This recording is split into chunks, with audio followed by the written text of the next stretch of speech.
Bonjour tout le monde. Merci d'être là. Bienvenue à cette séance de découverte d'Iris. Vous avez, si vous êtes là, certainement entendu parler d'Iris, qui est la successeur de Serval.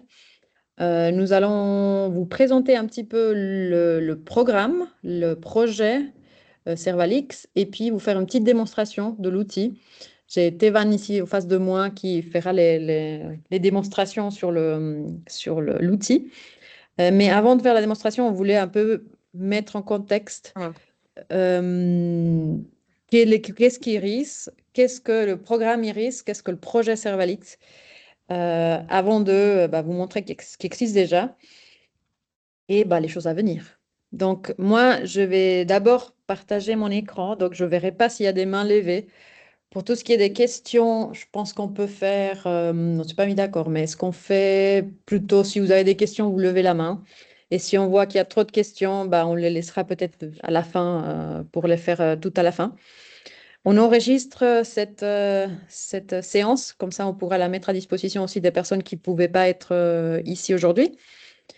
Euh, et on va commencer. Tu vois bien l'œil, hein. Donc, bienvenue de nouveau. On va vous parler d'IRIS. IRIS, le Institutional Research Information System. Donc, ça, c'est un acronyme pour un système d'information de la recherche. Cette page-là, cette photo et cette page-là, elle est disponible sur vp.unil.ch/iris. Donc, vous pouvez accéder à ce site-là.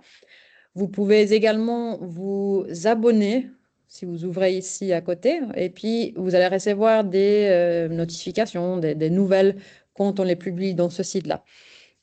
Donc, ce site-là, il est le site du programme IRIS. Mais qu'est-ce que IRIS et qu'est-ce qu'un système d'information de la recherche? Donc, IRIS, c'est le nouveau système d'information de la recherche qui est né du besoin de migrer le serveur institutionnel qu'on avait jusqu'à maintenant, Serval, que vous connaissez bien. Donc, du coup, on s'est dit, on a cherché un outil pour remplacer Serval et on a trouvé un outil qui s'appelle DSpace Chris qui fait tout ce que Serval faisait, disons, c'est un dépôt de publication, mais qui faisait aussi d'autres choses au-delà de ça. Et on s'est dit qu'on allait profiter de cette migration pour mettre sur pied un système qui soit plus large que juste simplement un dépôt de publication. Et du coup, on est comme ça le projet programme Iris euh, en 2022, si je ne me trompe pas. Le but de ce système d'information, c'est d'avoir un point d'entrée et de sortie pour les informations liées à la recherche. Donc, plus de saisie dans Serval et dans Uniscience pour avoir des profils séparés d'un côté et de l'autre. L'idée, c'est que toutes les infos liées à la recherche seront dans Iris. Iris en bêta, en consultation, est désormais accessible sur Internet. Donc, Iris est déjà en production, mais attention, et c'est ce qu'on va vous démontrer par la suite, c'est une version bêta, c'est-à-dire c'est la version qu'on est en train de développer. Donc, du coup, parfois, il y a des choses qui peuvent ne pas marcher. Donc, vous verrez, hein, ça marche assez bien déjà, mais c'est juste la version en consultation. Donc, il n'y a pas de saisie possible. Et c'est le contenu d'Iris en production actuellement est synchronisé avec Serval. Donc, tout ce qui est saisi dans Serval est synchronisé par la suite dans Iris. Donc, vous allez le retrouver dans Iris un jour après, normalement, entre 1 et 3 jours après.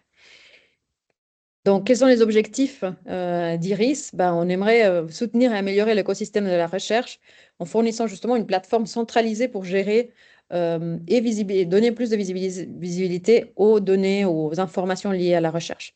Elle apporte un regard global, diversifié et contextuel dans le monde de la recherche à l'UNIL, une vue d'ensemble. Elle permet aussi de pérenniser et valoriser le patrimoine scientifique, comme le faisait Serval, assurer l'intégrité des données et promouvoir l'évaluation de la recherche dans l'esprit de Dora, c'est-à-dire en montrant plus de produits de la recherche que juste des publications, et améliorer et simplifier le processus grâce à des intégrations ou automatisations, et aussi au fait que si nous avons juste un point d'entrée, ça sera toujours la même interface et pas différentes interfaces à prendre, comme c'est le cas actuellement avec Serval et Uniscience. Donc, justement, ce programme Iris, il est né de ce besoin de migrer Serval et on s'est dit, on va profiter de cela. Et si nous allons dans la page du programme, vous allez voir que ce programme IRIS fait partie de l'initiative Transnum du Centre informatique et de la direction de l'UNIL. Donc, c'est le pilier recherche de l'initiative Transnum. Nous avons choisi donc le logiciel DSpace-CRIS qui offre des fonctionnalités pour intégrer de manière cohérente les profils, les publications, des appels à projets, des financements, d'autres produits de la recherche qui ne sont pas des publications. Donc, afin d'avoir vraiment un profil unique pour la recherche à l'UNIL. Qu'est-ce que ça change pour vous? Ça va changer. Donc, c'est un changement. Serval sera décommissionné et bon, nous allons devoir justement apprendre à utiliser ce nouvel outil qui est Iris. Mais nous allons justement faire cette mise en production de manière échelonnée pour permettre le décommissionnement de Serval au plus vite possible et du coup, après, continuer à améliorer Iris à fur et à mesure.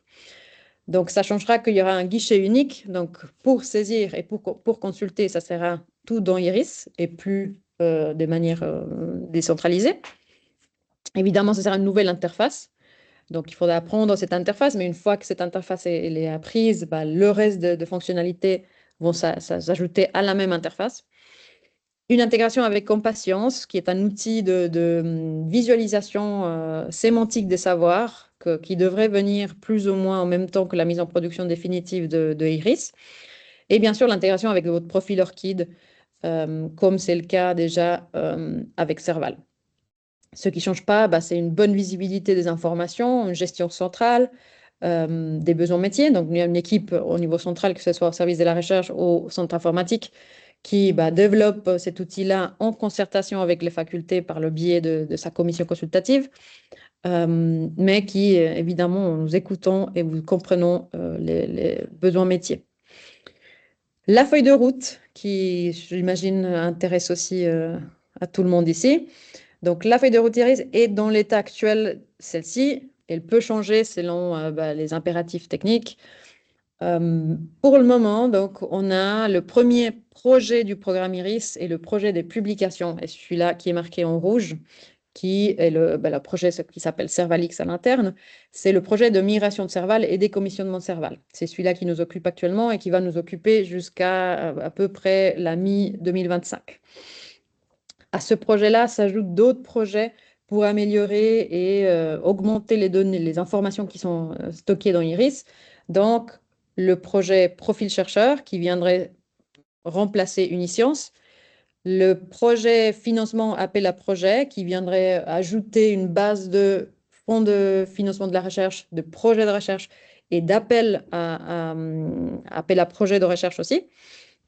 Et enfin, le projet produit de la recherche pour ajouter aussi d'autres éléments ou d'autres produits de la recherche tels que des sites web, de brevets, des données, du code, donc d'autres éléments qui découleraient des projets de recherche mais qui ne sont pas des publications.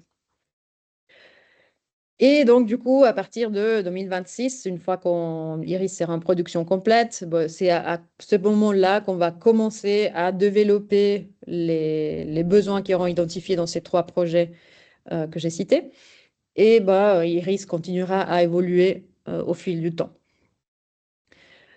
C'est un processus de co-construction, c'est-à-dire pour Iris, nous avons une commission consultative Iris, pardon, où il y a 2 personnes par faculté qui sont représentées. Donc, cette commission a 15 personnes dedans et on se voit tous les 3 mois à peu près pour discuter de certains points, consulter les personnes, avoir les retours des facultés et justement faire de ce processus quelque chose de conjoint et essayer d'avoir justement un produit à la fin qui correspond à la plupart des besoins et ou avoir trouvé des compromis entre les facultés. Si vous continuez sur ce site web, vous allez pouvoir voir plus de détails pour chacun des projets du programme Iris. Vous pouvez, comme j'ai dit, venir ici et vous abonner. Si vous êtes intéressé, vous vous inscrivez ici et vous recevrez les notifications une fois qu'il y aura des nouvelles. Il y a aussi dans ce site-là la partie de aide et documentation métier que nous allons voir tout à l'heure dans la démonstration. Qui est actuellement en construction, je dirais, et en 2 langues. Donc, elle sera disponible en français et en anglais. Il y a une adresse email qui existe déjà, iris@unil.ch, qui sera celle qui sera utilisée aussi par la suite, une fois que nous serons en production finale, disons définitive. Juste pour vous donner un petit aperçu rapide du projet Servalix. Donc là, il y a plus de détails, vous pouvez venir voir pour le projet Servalix, c'est-à-dire le décommissionnement de Serval. On l'a prévu pour l'année 2025. Donc, il faudrait déjà, cette première séance de découverte, c'est la première d'une longue liste, je pense, de séances que nous allons faire pour commencer à préparer le changement, car Serval sera décommissionné pendant 2025 et du coup, il faudra se préparer à ce changement-là.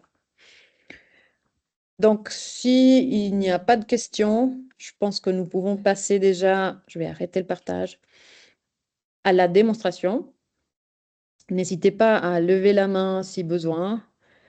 Là, je vois je vois des conversations, mais c'est tout bon à côté. Donc, on va commencer la démonstration. Donc, Tevan va partager son écran, voilà. Et nous allons un peu vous balader, on va se balader avec vous dans Iris. Donc, dans Iris en production, vous voyez l'adresse en haut de la page, c'est iris.unil.ch home. Donc là, vous pouvez y aller déjà vous-même. Aujourd'hui, avec la migration du site web, on avait un peu peur qu'il y ait quelques problèmes. Donc, on avait aussi enregistré une vidéo au cas où ça ne marchait pas aujourd'hui, mais ce n'est pas le cas. Le serveur, il marche, tout est en ordre. Vous voyez que visuellement, ça ressemble déjà les nouveaux sites. Donc, ce n'est pas qu'on a déjà migré au nouveau site, c'est que c'était toujours comme ça, Iris. On répond à la charte graphique des nouveaux sites. Donc, vous voyez en haut à gauche, ici, c'est marqué Iris version bêta. Exactement. Donc, regardez toujours en tête que si vous vous baladez, il y a quelque chose qui ne marche pas, c'est possible qu'on soit en train de pousser des choses de test en production et donc du coup que ça ne soit pas disponible. Donc voilà, la page d'accueil de Iris se présente comme ça. Nous avons tout en haut un menu principal à droite où vous voyez différentes options, My Iris, Aide Iris, Parcours Iris, etc. Donc, si on commence, on va parcourir chacune des options. My Iris est un bouton qui n'est pas actuellement opérationnel. C'est un bouton qui amènera les personnes à la page où ces dépôts sont listés. Donc, on peut gérer ses propres dépôts.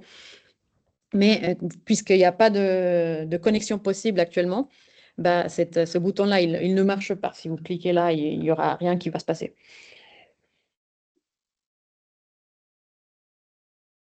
Voilà, il vous demande de se connecter à Iris, mais vous ne pouvez pas vous connecter à Iris. Donc voilà, il n'y a rien qui se passe. Par contre, le bouton à côté Aide Iris, il vous amène justement là où j'étais avant, l'aide et la documentation métier. Vous avez la documentation et l'aide en français et en anglais. Si vous cliquez dans l'une des deux, vous allez voir que nous arrivons à un wiki où il y a la aide utilisateur et la documentation métier. Les deux sont en construction, donc actuellement, vous n'allez pas trouver grand-chose, mais c'est ici où il y aura l'aide utilisateur pour la mise en production, le lancement d'Iris l'année prochaine. Donc, si nous revenons voilà, à Iris, nous avons après parcourir Iris. Donc, ce qu'il faut savoir, c'est que le dépôt, on peut le parcourir soit de cette manière-là, parcourir, c'est-à-dire lister un peu tous les éléments, soit on peut faire des recherches. Et pour arriver à des recherches, il y a plusieurs options. Il y a ce bouton-là que Tevan a appuyé. Il y a aussi la barre de recherche qui est au milieu de la page. Exactement. Et il y a aussi d'autres options pour arriver à des recherches. Personnellement, et pour l'usage que nous allons donner, même pour les personnels administratifs, ce qui est préférable, c'est de passer par les recherches. C'est plus facile de chercher, de trouver ce que l'on veut si on passe par une recherche et on vous montrera comment y arriver à différentes façons de rechercher. Mais l'option de parcourir, elle existe aussi parce que, notamment, c'est pour des raisons d'indexation et de SEO. Google, il aime bien avoir une liste de toutes les choses qui sont dans le site. Et du coup, ces pages-là font un peu ce travail-là. C'est vraiment pour améliorer un peu l'indexation d'Odiris. À côté, il y a la loupe. Et la loupe, c'est pour chercher. Vous allez voir, soit vous tapez, vous faites Enter, soit vous cliquez 2 fois sur la loupe et puis vous allez arriver à la recherche avancée. Voilà. Mais nous allons revenir à tout ce qui est recherche par la suite.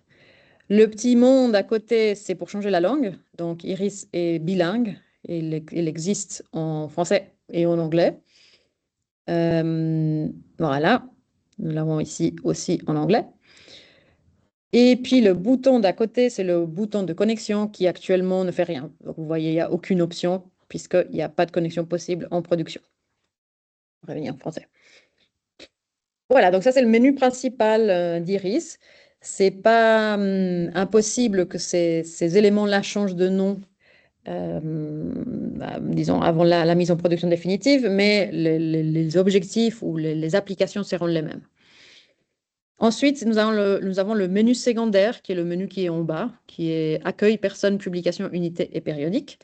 Donc ça, ce que ça fait, c'est qu'il vous amène, si vous cliquez sur, par exemple, personne, vous allez arriver à la page de recherche de la collection personne. Donc, ce qu'il faut savoir d'Iris actuellement, c'est que nous avons 4 collections. C'est les 4 que vous voyez là. C'est la collection personne, publication, unité et périodique. Après, par la suite, une fois qu'on aura, par exemple, les projets là-dedans, il y aura d'autres collections qui vont s'ajouter par la suite. Ces 4 collections-là font actuellement référence à la migration de Serval dans Iris. Ensuite, vous avez en bas la boîte de recherche livre.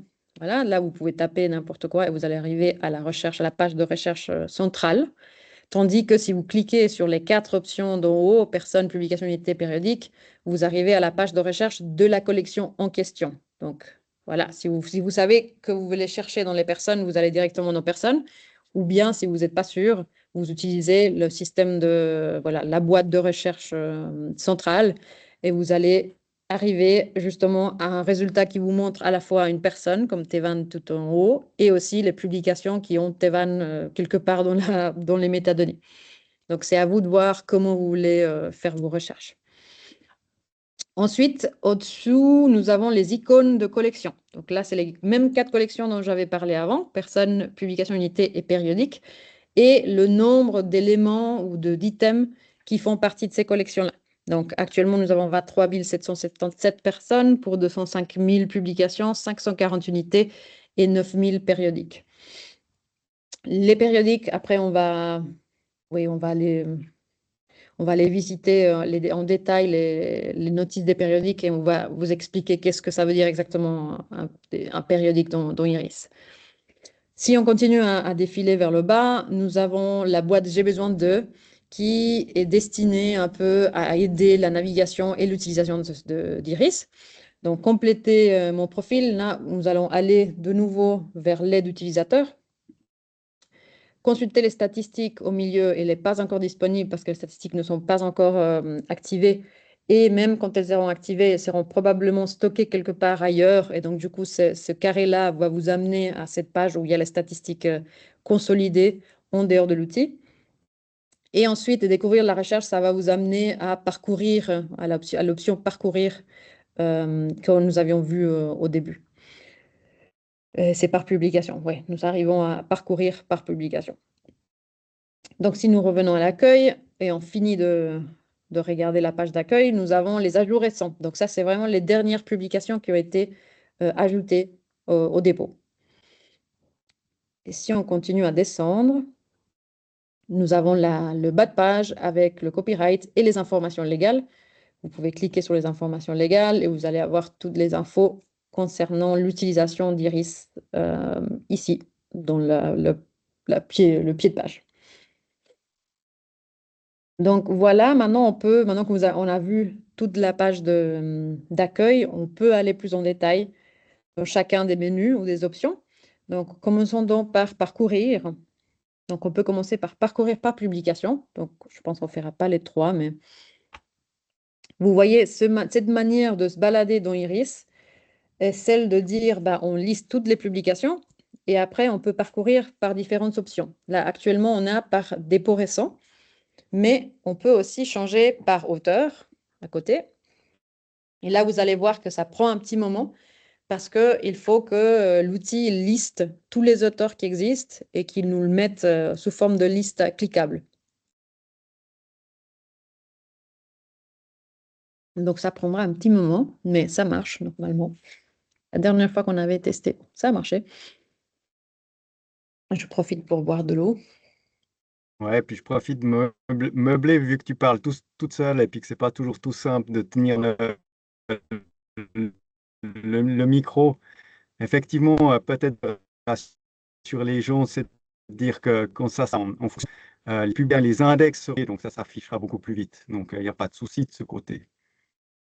C'est des sortes de filtres que vous allez appliquer.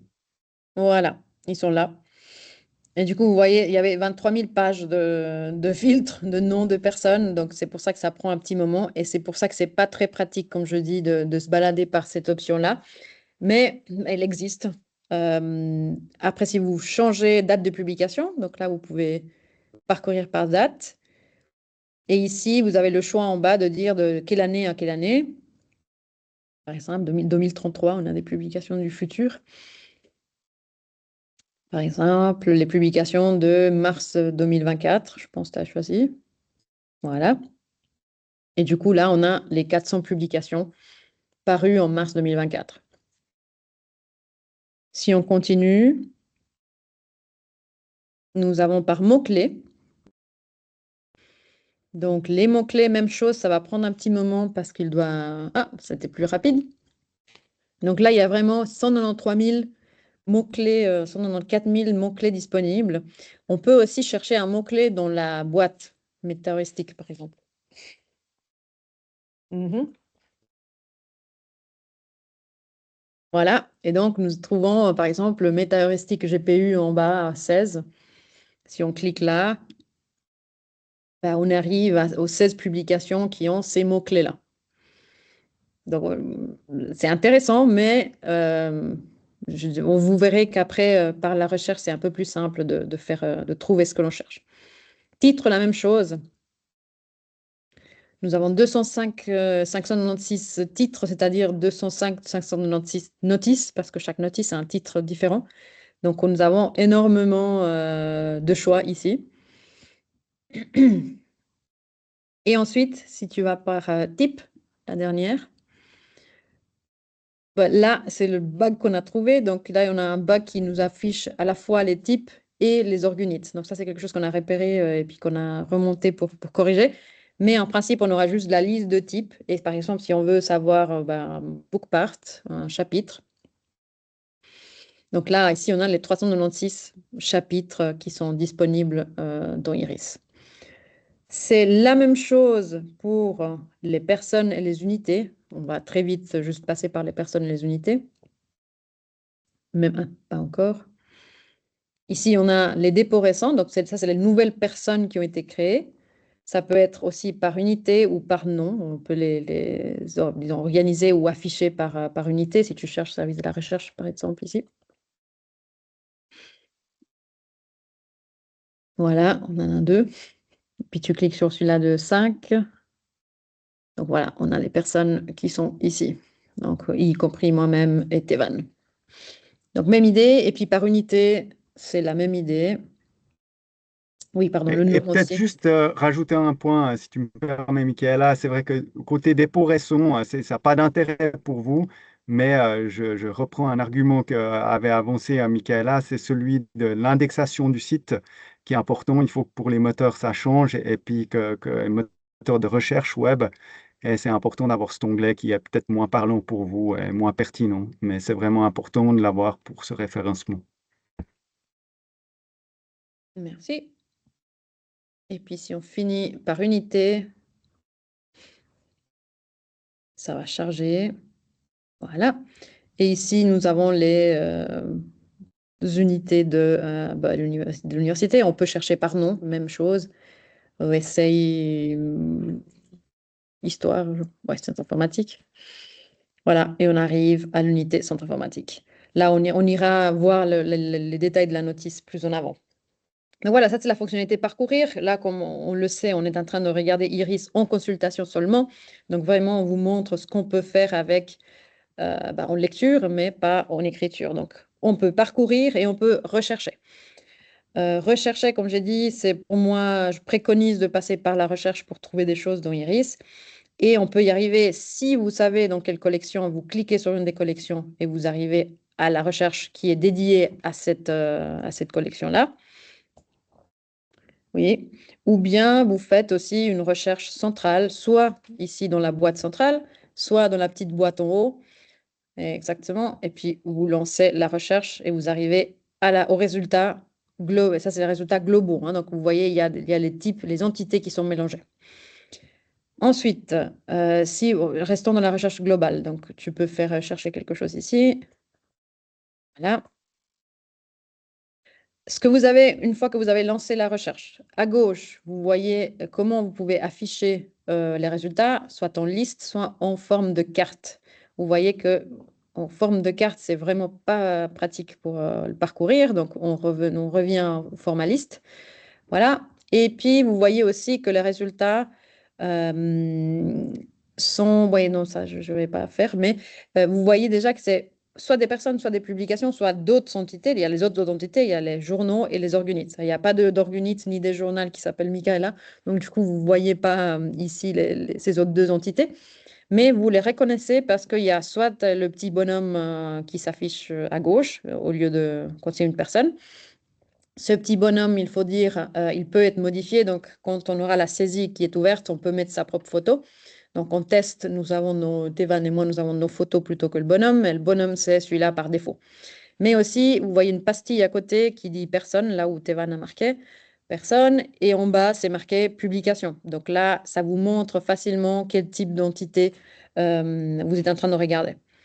En plus, à gauche, vous avez toute la liste des filtres, puisque ici, on est dans la recherche centrale. Nous avons presque tous les filtres qui sont à disposition. Si après, vous allez dans la recherche de chaque collection séparément, vous allez voir moins de filtres, parce que il y a des filtres qui ne sont pas trop pertinents pour certaines collections. Donc ici, dans la recherche centrale, vous pouvez donc filtrer par entité. Entité, c'est la collection, si vous voulez. Donc, il y a 51 publications et une personne. La personne, c'est moi. Et les publications, il y en a, je ne sais pas si ce sont toutes les miennes. Ah oui, parce que c'est Michaela Crespo. C'est bien possible que c'est moi. Ensuite, en bas, vous avez la personne liée, ce qui est une fonctionnalité très utile parce que celle-ci équivaut à ce qu'on fait actuellement dans Serval quand on cherche par lien, par personne. Si on va dans Serval actuellement et on cherche par personne liée ou par lien, on voit les publications qui ont un lien vers la personne en question. Donc, ce n'est pas lié à la métadonnée auteur. C'est vraiment lié au lien qui a été ajouté manuellement aux notices. C'est ce même lien qui fait que mes publications s'affichent dans mon profil. Donc, c'est vraiment important ces liens-là. Et surtout, il n'y a qu'un lien possible. Donc, il y a une reçue Michaela Crespo-Quesada. Donc, ça s'affiche une fois dans la liste.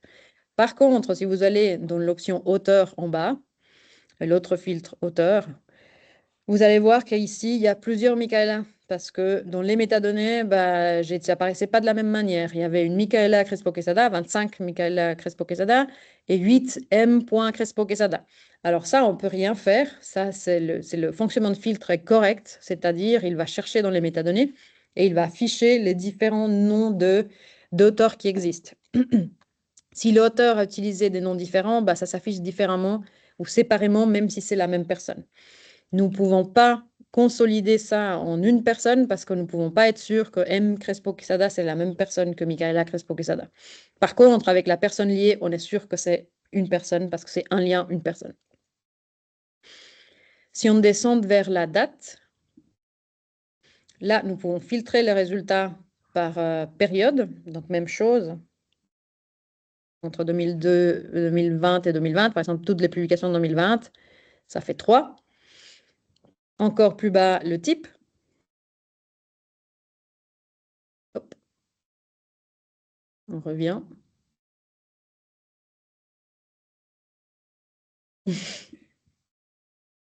Ah, joli bug. Tu reviens, ouais, voilà.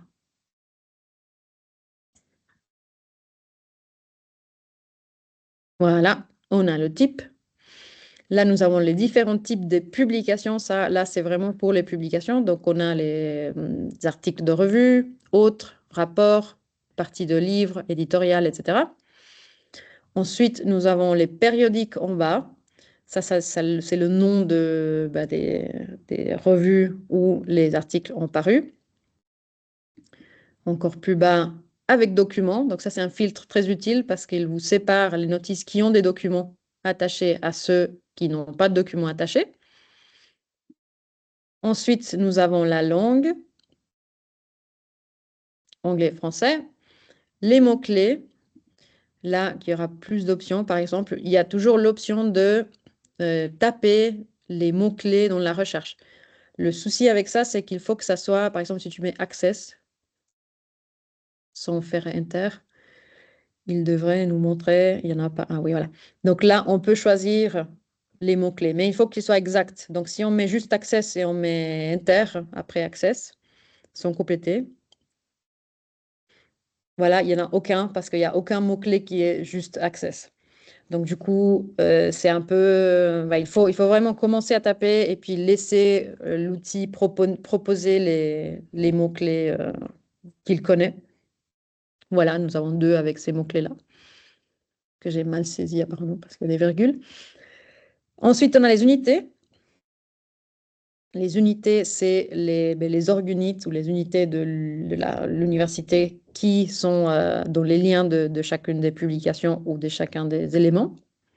Et ensuite, on a l'institution. Donc, que ça soit interne ou externe. Donc, c'est mes publications avant l'arrivée à l'UNIL ou celles d'après. Ouais, c'est juste. Vous avez vu, vous pouvez enlever les filtres comme Tevan vient de faire en cliquant sur la petite croix qui se trouve au-dessous de la boîte de recherche.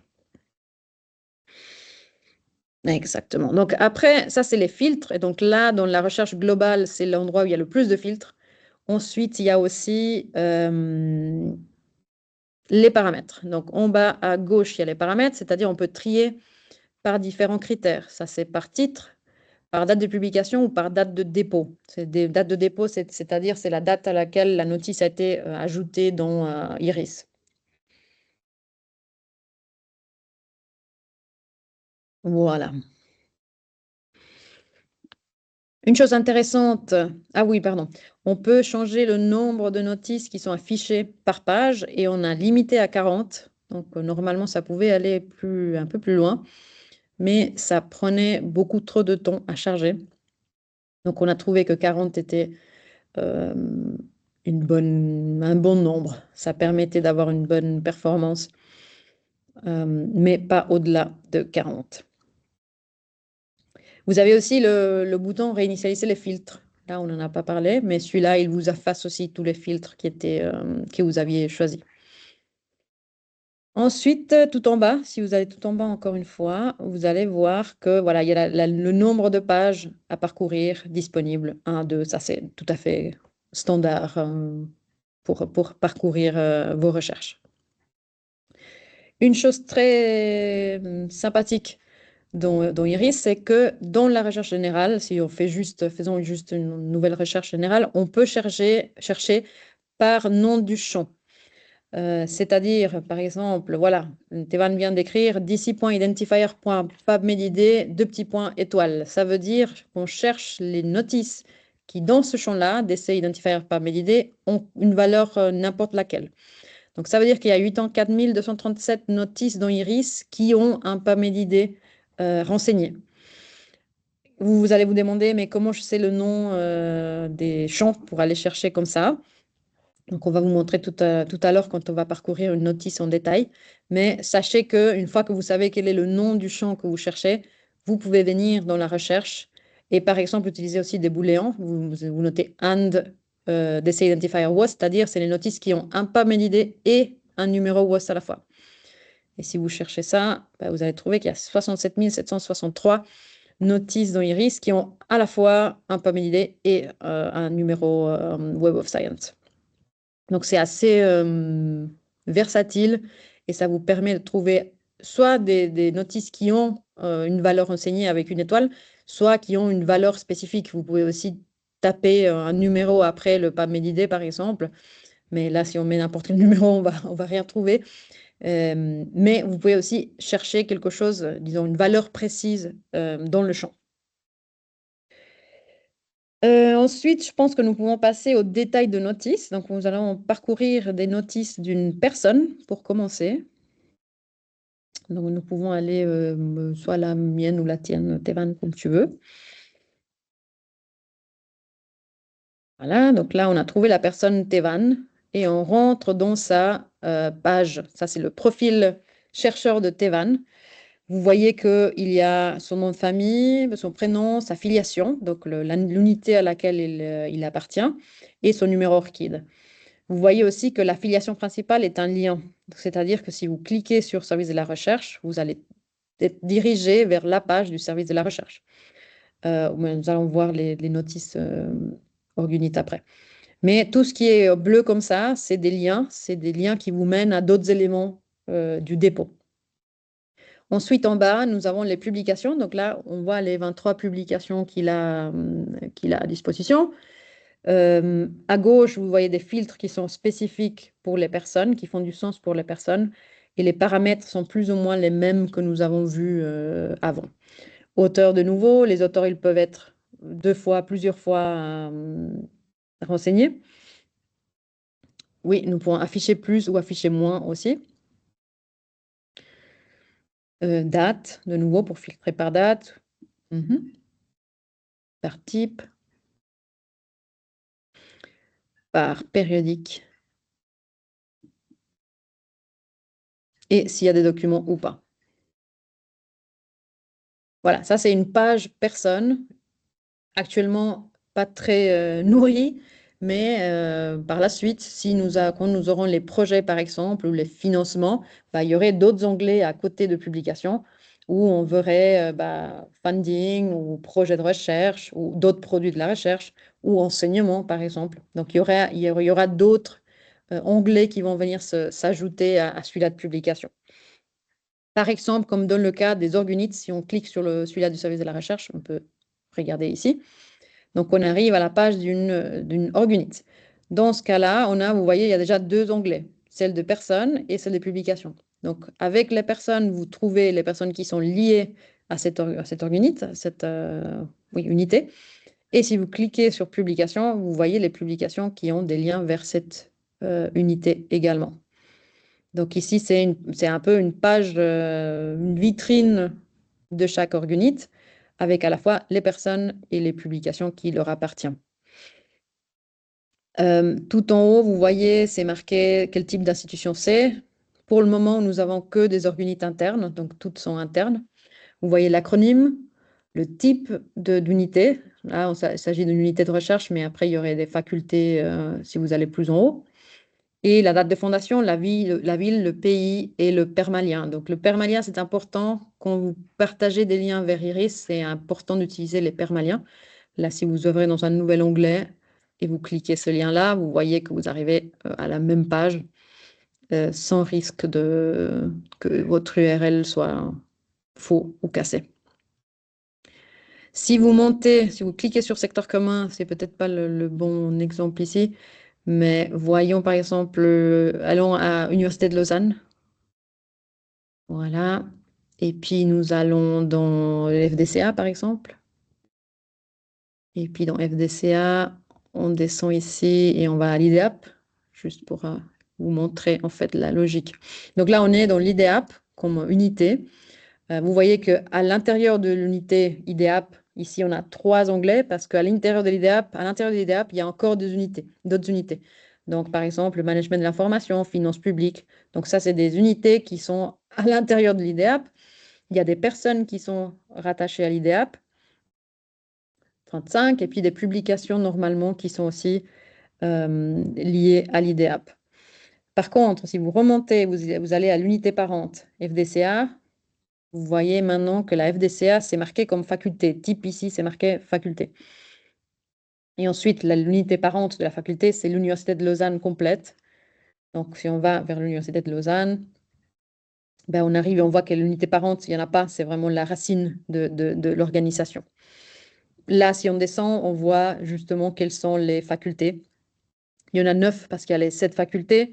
Il y a la faculté des sciences, si je ne me trompe pas, voilà, des sciences qui est fermée, mais qui a encore des liens qui restent. Et puis, on a le secteur commun où il y a tout ce qui est les services centraux, par exemple. Donc voilà, il y a cette logique un peu d'arborescence. Actuellement, en production, on ne le voit pas encore, mais ça va arriver sous peu, que toute publication qui fait partie d'une unité enfant est reportée ou remontée aussi aux unités parents. Donc, dans la FDCA, si on fait FDCA, ben, on devrait sous peu, voire sous publication, pas que les liens qui ont juste la FDCA comme lien direct, mais aussi toutes les publications qui ont des liens vers des unités qui font partie de la FDCA. Donc vraiment, c'est une sorte de consolidation de toutes les publications et tous les éléments aussi des unités enfants vers les unités parents. Donc ça, c'est un peu, ouais, ça c'est les org unit.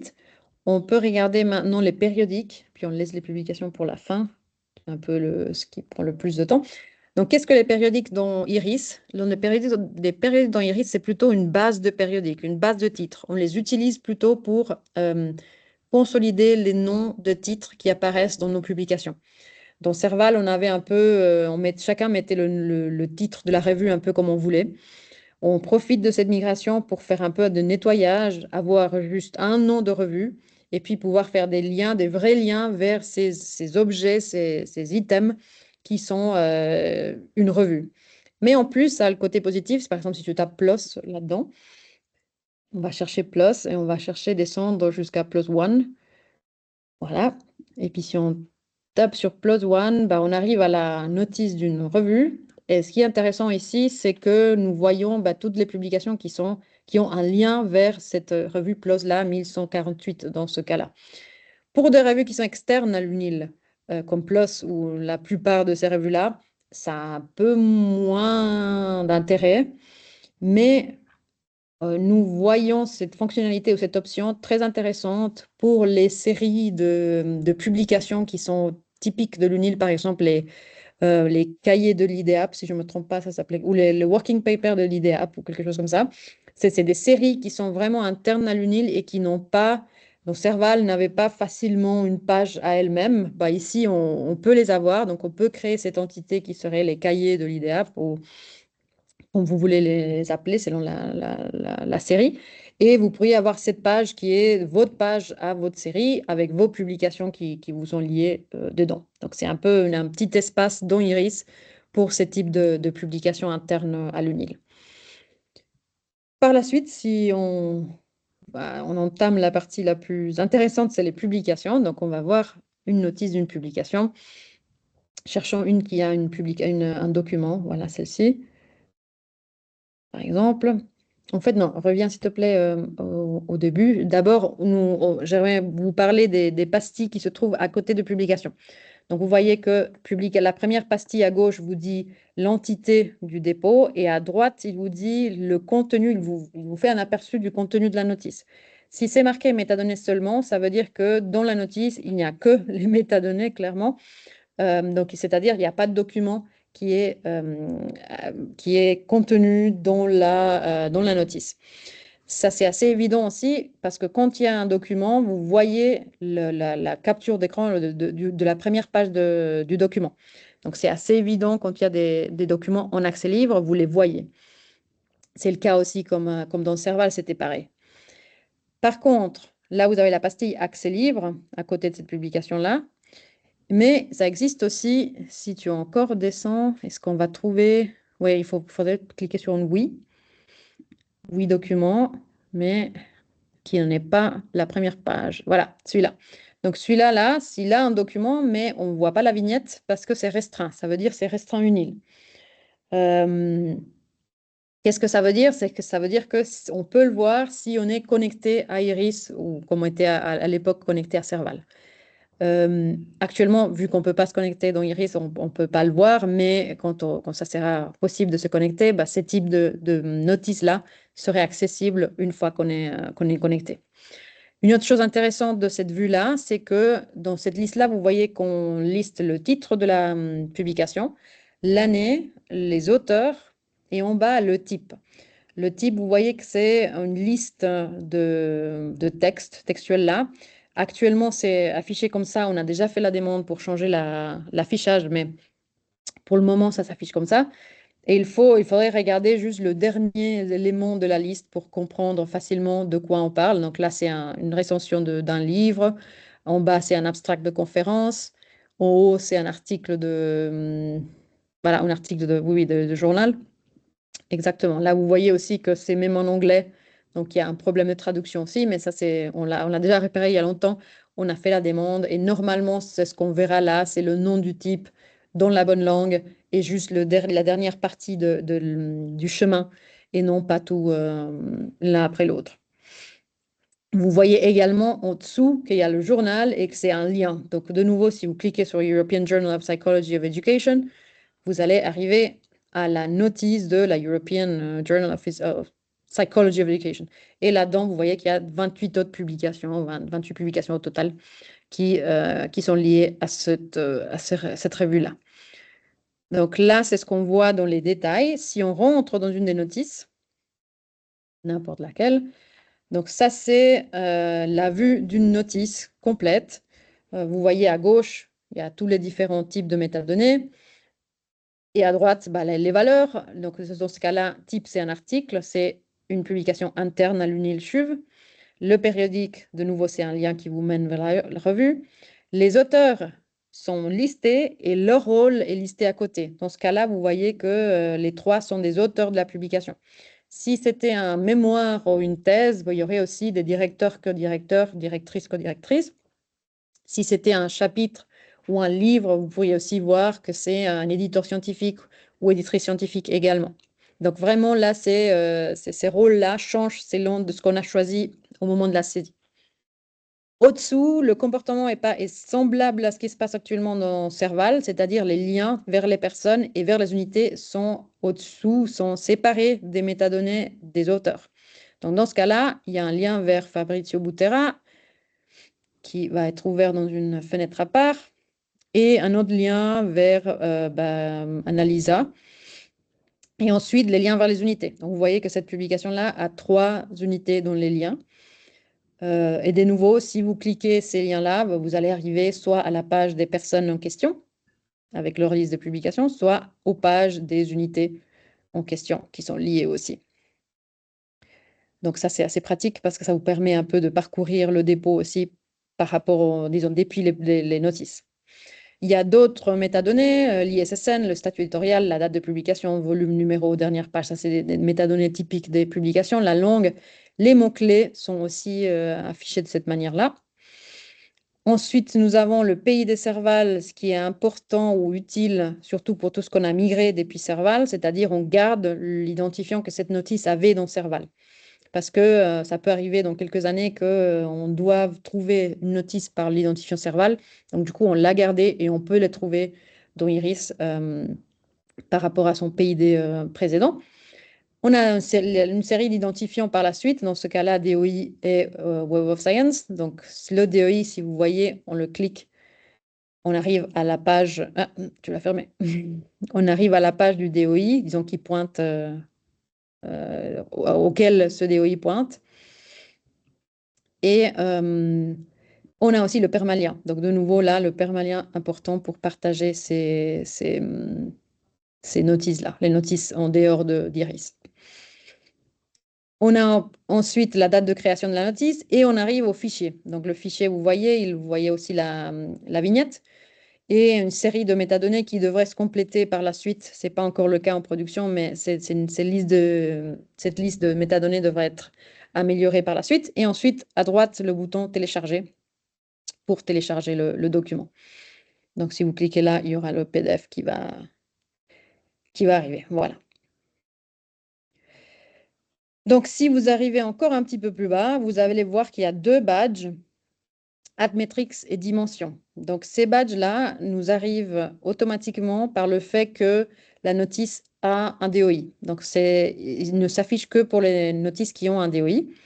Et il ne s'affiche que dans la page des notices. Donc, c'est vraiment, il faut aller à l'intérieur de la page de notices pour les trouver. C'est des badges qui peuvent intéresser plus ou moins aux personnes. Si on clique dessus, bah, on arrive aux pages de dimension pour voir les détails de cette revue-là, de cet article-là, pardon. Mais ce qui est intéressant avec ces badges-là, c'est que là, on les voit parce qu'on a déjà parcouru Iris et on avait déjà accepté les cookies pour la navigation. Mais la première fois euh, que vous allez vous balader dans Iris, vous allez voir que on va vous demander, voilà, ça arrive, d'accepter les cookies. Donc à droite, là-bas, accepte pas encore. Vous voyez que les badges ne sont pas visibles actuellement. C'est marqué le badge Almetric est bloqué par vos paramètres de consentement. Ben, les paramètres de consentement, ce serait à droite. Donc, si tu le refuses maintenant, juste pour faire la blague, voilà. Donc, vous n'allez pas les voir. Par contre, si vous cliquez sur paramètres de consentement, encore une fois, vous arrivez de nouveau à cette liste-là. Vous voyez qu'il y a les trois fonctionnels, les trois cookies fonctionnels sont acceptés parce que ce sont ceux qui sont essentiels.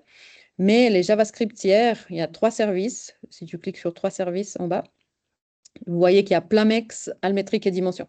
Donc, vous pouvez accepter soit Almetric, et vous avez vu le badge qui est apparu, soit les autres aussi, Dimension aussi, et du coup, il va apparaître aussi. Et oui, je pense qu'il faut revider les caches, les cookies pour ça. Mais voilà, c'est pour vous montrer que ces badges-là sont par défaut cachés, sauf si vous acceptez les cookies pour les afficher. Une dernière chose que je pourrais vous montrer, si tu remontes tout en haut et tu vas aux trois petits points. Oh, c'est bien, soit dans une publication, c'est juste pour montrer. Voilà. Si vous cliquez sur les trois petits points, vous voyez l'option afficher toutes les métadonnées. Donc, tu cliques là. Et là, il y a la liste technique des métadonnées. Donc là, vous vous dites, ça, c'est pas très agréable, c'est vrai.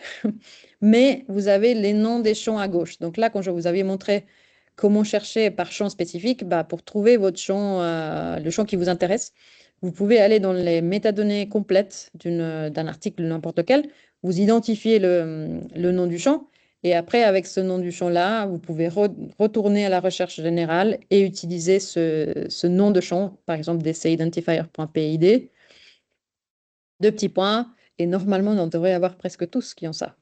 Ouais, voilà. Donc voilà, ça c'est utile pour trouver justement les noms de champs et pouvoir faire des recherches un peu plus poussées à l'intérieur. La dernière chose qui reste ici dans la liste, c'est les flux RSS. Donc dans les collections, c'est-à-dire ça c'est les pages de collection, ce qu'on appelle quand on fait parcourir comme ça c'est une page de collection. Vous voyez le petit bouton avec l'icône de flux RSS. Donc ça s'affiche que au niveau des collections actuellement. Ça, c'est un point qu'on est en train de discuter aussi avec la CC Iris. Est-ce que ça, il faut le modifier? Est-ce qu'on peut faire sans? Mais en tout cas, ça existe au niveau des collections. Si tu vas dans une autre collection, pour aller dans une autre collection, vous pouvez aller aussi dans le breadcrumb. Donc, vous cliquez dans Iris et là, vous voyez en fait toutes les collections du dépôt. Ça, c'est une navigation qui est vraiment pas nécessaire de la connaître. On peut tout faire avec la recherche. Mais si vous avez besoin de vous balader dans les collections, vous pouvez passer par le breadcrumb. Et du coup, vous avez vu que voilà, dans les personnes, il y a aussi le flux RSS.